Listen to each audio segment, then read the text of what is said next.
Welcome back, everybody. We are well into our third hour numero trace of Matt Connarton Unleashed, and we are live from the studios of WMNH 95.3 FM in glorious Manchester, New Hampshire, streaming at mattconnerton.com/live. Today is Saturday, September 21, 2024, and we just heard a track called For Never, and that is wisely done, and we have Stephen Michael Dunn is here with us live in studio. Hello, welcome. Oh, I don't have your mic up. I apologize for that. Let's try that again. Hello. Hello, sir. There we go. we switched you on mics at the last minute there, but no, that sounds good. So welcome. It has been quite a long time since you and I talked. Yes, sir. It's been a lifetime. I have interviewed you before. What? It must have been literally 15 years ago? Yes. Is that even possible? It's amazing. That doesn't even seem possible to me. It's funny because you had reached out to us and you had mentioned at the time you were in the band Supplication. And I remember, I think in your message you said something like, I don't know if you remember me, and I was like, oh, of course I remember the band. And then I saw your picture on Facebook and I was like, oh yeah, I totally remember you. So that was quite some time ago. And you said I actually interviewed you twice back then. Yeah. One was with our drummer and bass player, and the second one was just the bass player. Okay, Scott, right? Scott Perry. Scott. Yeah, Scott and I are still in touch. He did a podcast a few years ago called Courtesy Call, and I was involved in that a little bit, helped him with that. But oh, fantastic. Yeah. Because I remember the interview with what I remember about the interview with you and Scott. Oh boy, is that you were relentless in picking on him, in a fun way. Yeah. It was obviously there was camaraderie, although there were a couple of moments there where he did seem legitimately frustrated, but I don't know if you know the Jason Newsted situation where they hazed him ridiculously. Oh, of course. Yeah. It was we were kids and kind of a-holes, but it's what happens. He was new. No, it was fun though. It was funny. And all those interviews are still available online too. Geez, I might have to go back and revisit that. Yeah, that was fun.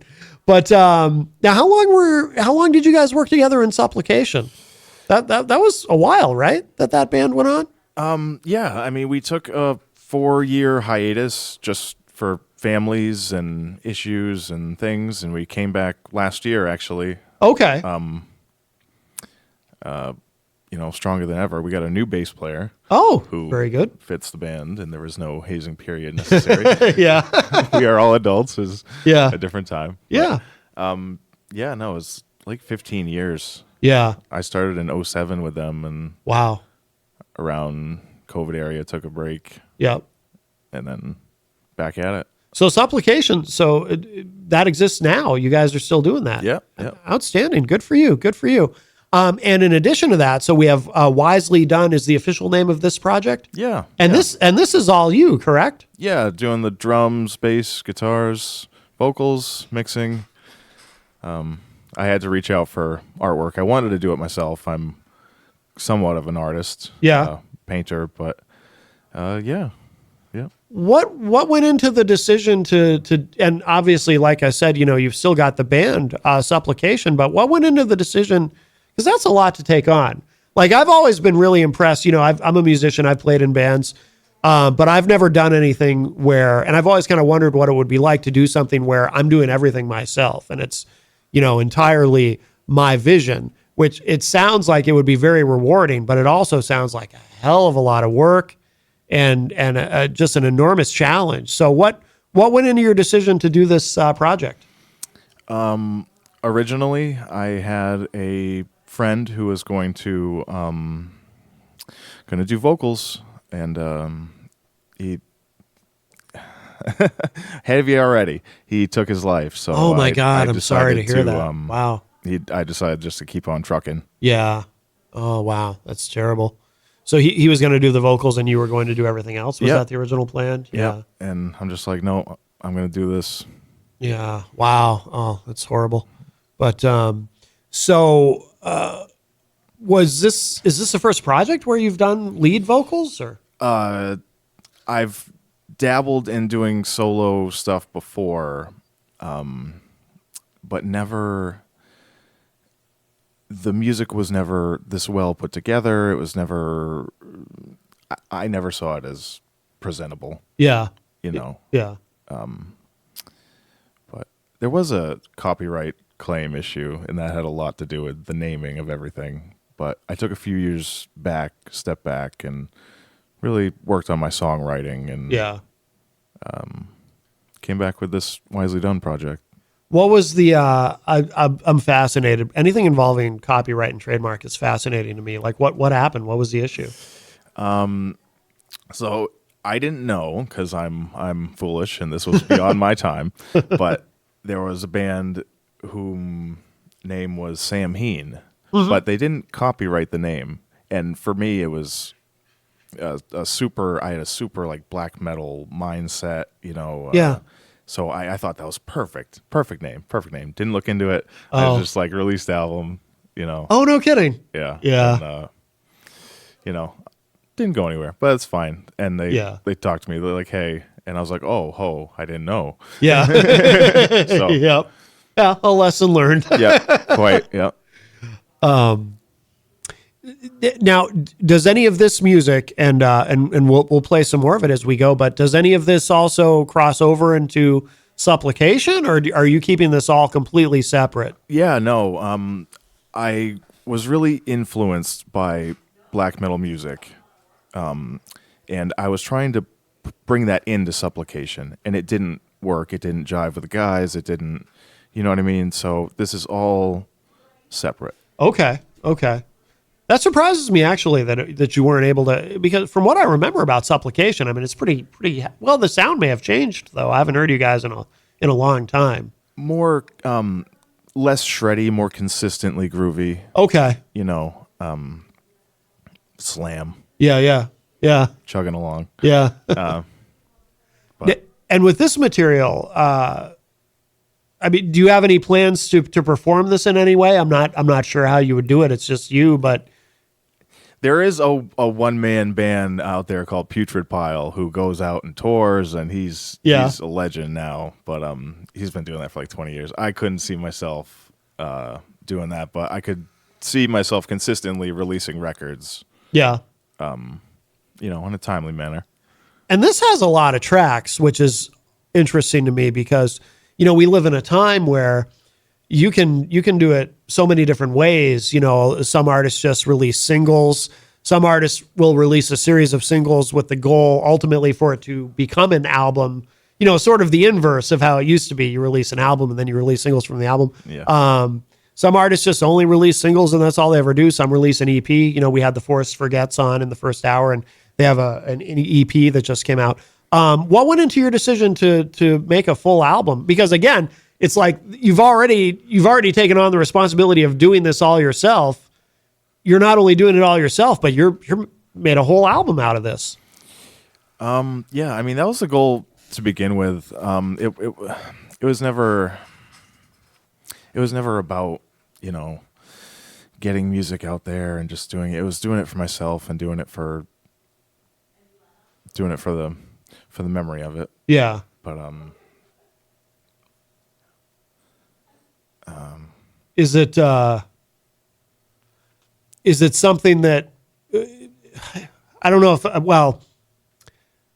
is there less pressure in terms of like in supplication, obviously being in a band with a bunch of guys, you know, you want to do as much as you can in terms of you want as large an audience as you can get and whatnot and play all these shows and stuff. So is this, as a solo project, is this more kind of, you don't have that pressure?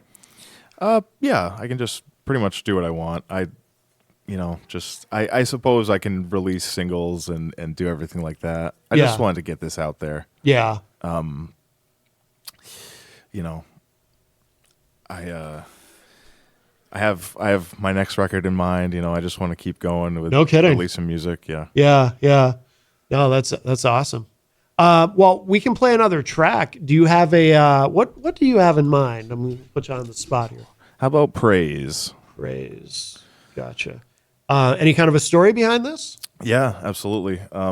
It's basically, you know, reflecting on my upbringing, and now that I have a son, how it reflects with him, and how it's basically full circle. And Yeah, so this is a very personal song. yeah, Sounds like, yeah. this whole album, it's very different from Supplication, which is normal death metal. Right. This is very personal. Everything on the record. So Yeah. All right, let's give this a listen. This is Wisely Done, and the track is called Praise.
That track is Praise. The artist is Wisely Done, here with us live in studio. And we were talking off air a little bit about the track. You were pointing out how you kind of do a thing there where the chorus, it actually slows down instead of speeding up like you might expect. And it sounded like too, was there another, were the vocals layered in that?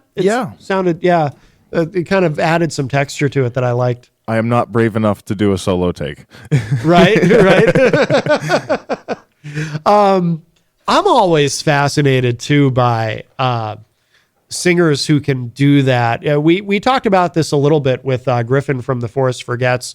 In their music, he sings it clean for the most part, but then there's some screams usually kind of toward the end as the song builds. But to be able to sing like that, what is your, like, do you have any kind of a protocol to kind of protect your voice, protect your vocal cords? Because I would imagine that, if I tried to do that, I'd probably destroy my larynx or something. I mean, how do you do that? And how do you learn to do that? Basically singing along to songs you like, songs you know. But if there's any pressure in your throat or anything like that, you're not doing it right. It's supposed to come from your gut. Yeah. The tone comes from your throat, if you think of it like that. Yeah. And also how you position your tongue, if you put it in the roof of your mouth. And yeah. I don't want to.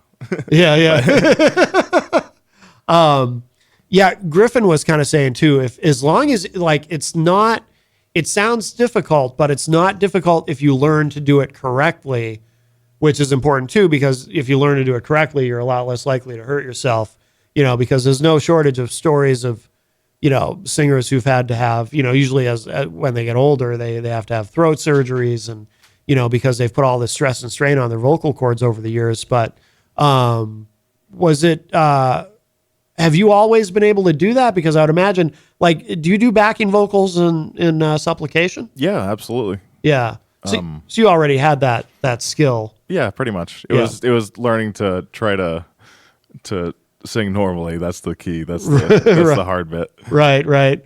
There's that. It's kind of famous among musicians. What is it called? The Zen of Screaming? Do you know the?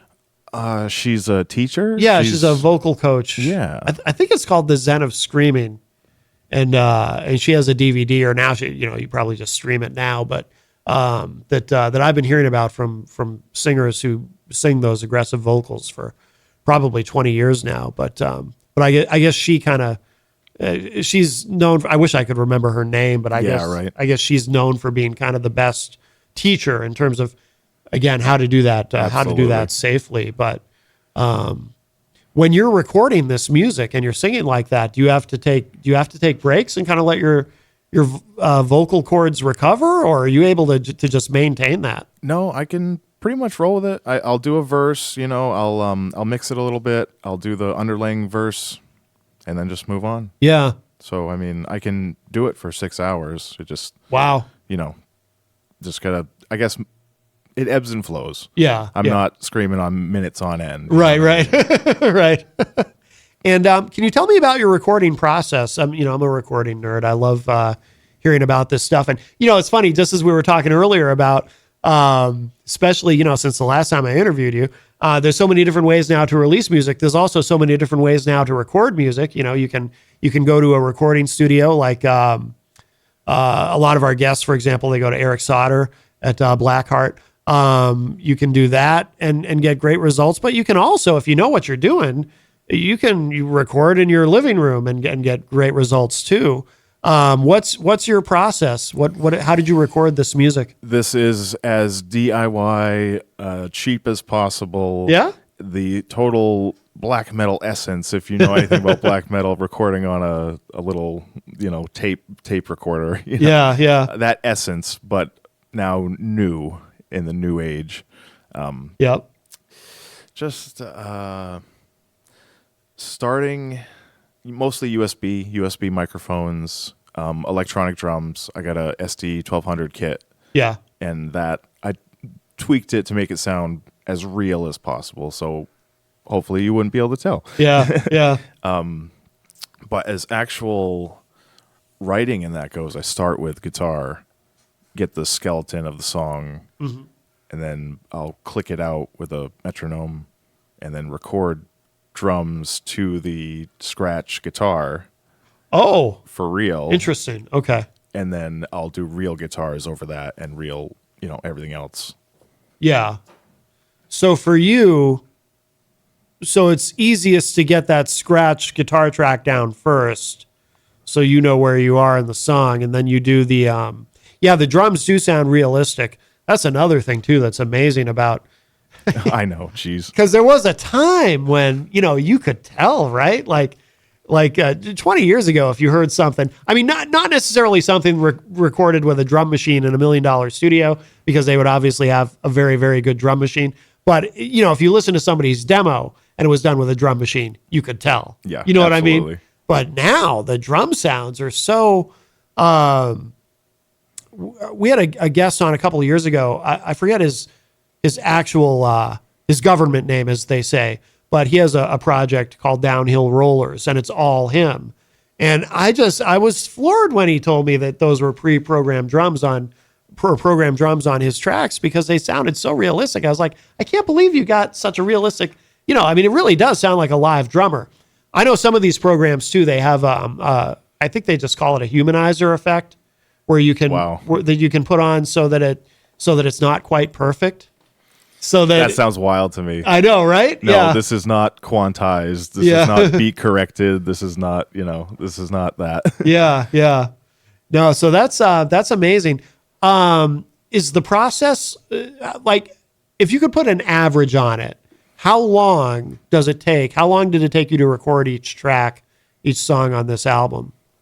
Between like writing itself and recording and everything that goes along with it, probably 100 hours a track. No kidding. Wow. I mean, that's a lot of mixing and too. So that's accounting everything. So you do all the mixing yourself and everything? Yes, unfortunately. That is the most tedious. I dislike that the most. Yeah. Well, ear fatigue is probably a big problem, right? Yes, sir. Yeah. I don't know if you guys know that meme where it's, I've been working on my record for 6 hours all night, and now it sounds worse. Yeah. Yeah. Do you have to, for listeners who don't know, if you listen to something over and over again as you're working on it, you kind of get, part of it is psychological, right? You kind of get sick of it. And part of it, I think there is a physical ear fatigue too that can happen, especially, if you've got your headphones really loud, because you don't want to miss anything, but then, you start to get, your ears are ringing, you've got tinnitus and the whole deal. So, I mean, I assume over the course of this project, there were probably many a moment that you had to just get up and walk away from it, right? Yeah, no, absolutely. I quantify it like trying to move a mountain with a bucket. It's like just little bit at a time. Yep. It's a daily process. It's something you got to do every day. It's like working out. You got to do it. Got to build momentum, and Yeah. How do you stay motivated? I mean, over the course of recording this, did you ever have a moment where you thought, I don't know if I'm on the right track here, no pun intended, but yeah, only all the time. Yeah. Really? Yeah. No, I was pretty dead set on what I wanted to do. There was a few songs that didn't make the record. But motivation wise, it just came from losing my buddy. So yeah. Do you plan to? You strike me as someone who probably writes a lot. I assume you have other music that you've written. Do you plan to continue past this album? Do you plan to do another one in the future? Yeah. My next one is Uncherished. I have 9 songs ready for it. Oh, wow. Yeah. So you're already working on it. I've been sitting on this record for a little while. Yeah. So, over the past few months, just been writing and letting those juices flow and all that. Yeah. Outstanding. Well, let's play another. Yeah. Oh yeah. We got plenty of time. Let's play another one. What should we play next? Queen or King? Queen or King. All right. And why am I not seeing that? I'm seeing Queen of Escalation. Yeah. Oh, is that it? Yeah. Let's roll with that. Oh, I see. You weren't saying. Oh, okay, Queen or duh. I'm sorry. Oh, no. You were offering me 2 options because Yes, you have Queen of Escalation and King of Inattention. Okay. All right. I'm taking shots at myself and everyone else. What's the okay? So Queen of Escalation will play, and what's story behind this one? Just a significant other at the time, and relationship song. Yeah, yep. Can never win. You can never get ahead. You can never, everyone's been there. So, or I hope not everyone, but I have to ask: has she heard this? that you know of? Yes. And what? How'd she like it? Yeah, she's into it. She is good. Okay, good. No love lost. Okay, that's good. All right, let's give this a listen. This is Queen of Escalation by Wisely Dunn.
That is Queen of Escalation. The project is Wisely Dunn, and we have Stephen Michael Dunn with us here live in studio, and that is all him, and very, very cool.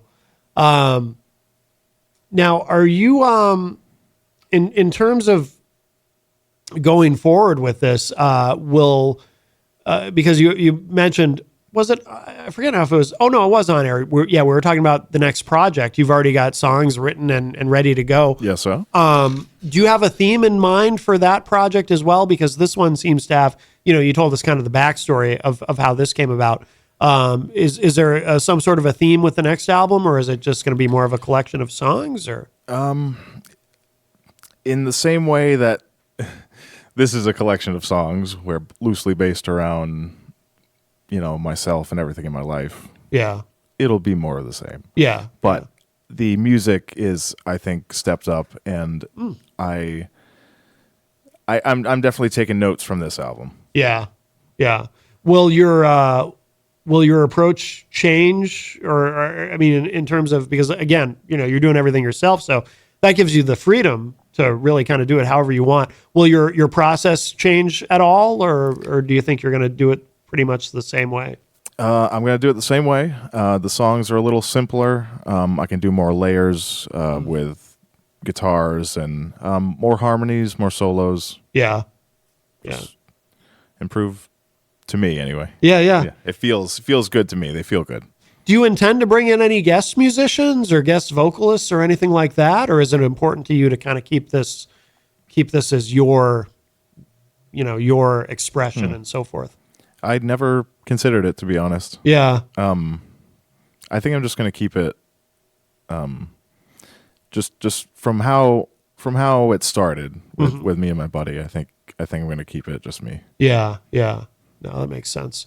Does anybody from Supplication ever say, "Hey, man, I'd like to help you with this," or do they understand that this is yours and you want to keep it separate? No, they're definitely cool with it. They help me pick songs, and good. It's not like, oh yeah, he's doing his thing when he has time. Right. No, that's good. That's good that there's no issues there. That's how this whole thing came about. I was like, we're not really getting a lot of things done in the band. It's taken a long time. It's taken years. I'm just going to learn how to play drums. Yeah. And then, 10, 15 years later. Yeah. We should explain to people, too, who are listening, who might not know, we've referred to this genre as black metal. Can you define that for our listeners who... Well, it's definitely not true black metal, because that matters, because these people are very elitist and categorical and gatekeeping, and don't listen to me. Just it's metal with some black metal influences. Okay. But definitely has the spirit, the lo-fi spirit. Yeah. Black metal itself, like from the 80s, like the whole... Norwegian stuff and Satanic Panic and all that. And then 40 years later, it's just kind of a influence. Yeah. I mean, it's tricky when you get into genres and labels and everything, because you're right. I mean, people argue over, what is, first of all, people have difficulty even agreeing what is quote unquote metal. Some people have a very narrow definition of metal. Some people think that only the very heaviest of metal is truly metal. Yeah. And some people think a band like Poison, we used to call it hair metal. It's like, well, metal though? Is that, it's nobody agrees. Or a kid might say now, like, oh, Disturbed or Five Finger Death Punch. Like, yes, okay, they are metal, yes, but whether or not those who are into metal like them, right? Yeah. I worked I used to, when I interviewed you before, I was working there actually at Strawberries. You remember Strawberries, I'm sure. Oh, yeah, I love that. Yeah, and then eventually FYE, because they bought us. But I worked in different locations over the years with that company, and there was one location. You know how the CDs, remember, they would be broken out by category? Oh, yeah. So you had most of the stores, like anything popular, we had a pop R&B rock section, which is what dominated the store. which would basically, like you would have Disturbed in there, but you would also have Jennifer Lopez in there. It was just kind of everything, Sure. Everything that wasn't considered quote unquote niche or niche. I guess now everyone says niche, but there was one. We're old. Yeah. There was one location that I worked in that actually had a metal section because I guess they felt that I can't remember which one it was, but I guess they felt that it was appropriate for that location. But it was weird because I always thought it was just awkward because inevitably, people would come in and they'd be looking for things in the metal section that wouldn't be there, that they thought should be there, but they'd be in this broader pop rock section. And there'd be people who would be like, well, they'd find things in the metal section that, they didn't think should be there. And they would complain about that. And that same location, we also had a punk section. And you can imagine what a nightmare that would be, because, you put Green Day in there and then people are mad about it. Why do you have Green? Well, we generally consider them a punk band, but why they're not real punk. And, it's just like. Do we need a pop punk section? Yeah, it just, we probably should have had one. But, when you get into the labels and the genres and everything, it's tricky. Yeah. Yeah. I found so many random finds and fantastic albums just through looking. I miss actual CDs. Do you? Yes, Do you? absolutely. Yeah. Do you plan to release this on, or maybe you already have? Is this on a CD or? I want to get it picked up by label and just do a small, 100, 500,000, whatever it is. Yeah. No, that's great. Is Supplication? Do you guys have anything out on CD currently, or? Yeah, I almost gave you one, but I'm a terrible guest, so. That's all right. It was from 2 years ago. We had an album. Okay. I can't tell you the record label, but Yeah. we'll have a new EP coming out next year. Oh, excellent. We got 8 songs. That's another thing I remember from my days at Strawberries was when everyone would talk about how, because like I was working there when Napster first became a big deal. Oh, sure. And everybody was like, oh, that's the end of CDs. And then Napster kind of faded, but then Spotify came in and, iTunes and everything. And everybody was like, oh, that's the end of CDs. And here we are in 2024. And there's still, like our first guest, The Forest Forgets, gave us a CD. There's still lots of CDs. See, I told you I was a bad guest. Yeah, that's all right. It's the thought that counts. Yeah, I did. I was here. I was on the throne. I'm like, yeah, I should totally give him something. That's all right. but you're... Didn't need to know where you were thinking of. Oh, come on. That doesn't matter. It's fine. We're men. We do our best thinking there, right? I was on the drum throne. Right? That's clearly what you meant. Yes. Highlight. And what about any kind of visual representation for any of these songs? Do you plan to do any kind of videos or anything? Or? Yeah. Rob Thomas, Cadaver. Very well. Yeah, he does his video stuff now. He's killing it right now. Yeah. He found his Fourth Kind Films niche. Yeah, Rob's doing great. I've interviewed him. He might hold the record for number of times interviewed by me. Oh. I've probably interviewed him not quite double digits, but close.